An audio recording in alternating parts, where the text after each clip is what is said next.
నమస్కారం NS news కి స్వాగతం. నా పేరు ఉషా. ముందుగా ముఖ్యాంశాలు. మంగళవారం సోఫీనగర్ కేజీబీవీలో ఇంటర్ పరీక్షల్లో అనుత్తీర్ణులు అయిన విద్యార్థుల కోసం ఏర్పాటు చేసిన ప్రత్యేక శిబిరాన్ని జిల్లా కలెక్టర్ సందర్శించారు.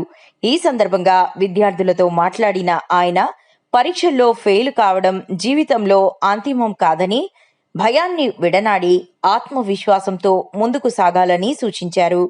విద్యార్థులంతా ఉన్న సమయాన్ని సద్వినియోగం చేసుకుని పరీక్షల్లో ఉత్తీర్ణత సాధించాలని తెలిపారు.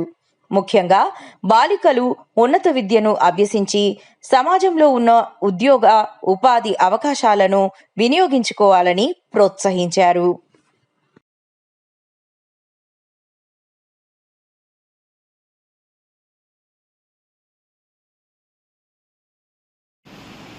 Next 15, 18, 37.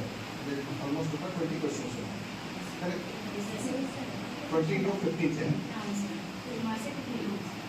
2 marks each. This is a fast question. Yes, sir. I think 2 marks. Short questions is okay. Short questions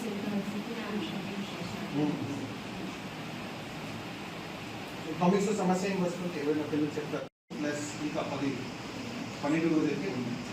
12 రోజులు కూడా ఎవరికి ఎకనామిక్స్ ఇప్పటి వరకు రాకపోయినా కూడా ఒక మార్కెట్కి వెళ్ళి మనం ఏమేమి చూస్తాము, మార్కెట్కి వెళ్ళి మనం సామాన్ ఎట్లా కొంటాము, సామాన్ ఎట్లా అమ్ముతాము, దీనికి మాత్రం మీరు రోల్ ప్లే క్లాస్ రూమ్లో చేపిస్తే పిల్లలకి అర్థమవుతుంది.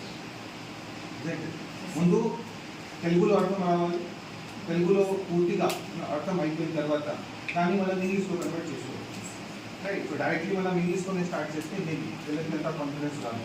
అన్ని రకాలుగా మన దగ్గర డిజిటల్ ట్రాన్సాక్షన్ చేసి టెక్నాలజీ ఉన్నాయి కాబట్టి మనం బార్టర్ సిస్టమ్ ద్వారా కొనడం లేదు. బట్ ఒక 1000 సంవత్సరాల క్రితం ఎక్స్చేంజ్ చేసేవాళ్ళం. సో దాన్ని మనం బార్టర్ సిస్టమ్ అంటాం. సింపుల్. ఇప్పుడు మీకు తెలుగులో అర్థం అయిపోయిన తర్వాత దీన్ని ఇంగ్లీష్లో బేసిక్ సెంటెన్సెస్లో మీరు రాయవచ్చు. అది ప్రాక్టీస్ చేయించండి. ఏ సబ్జెక్ట్లో మ్యాక్సిమం తెలియదు?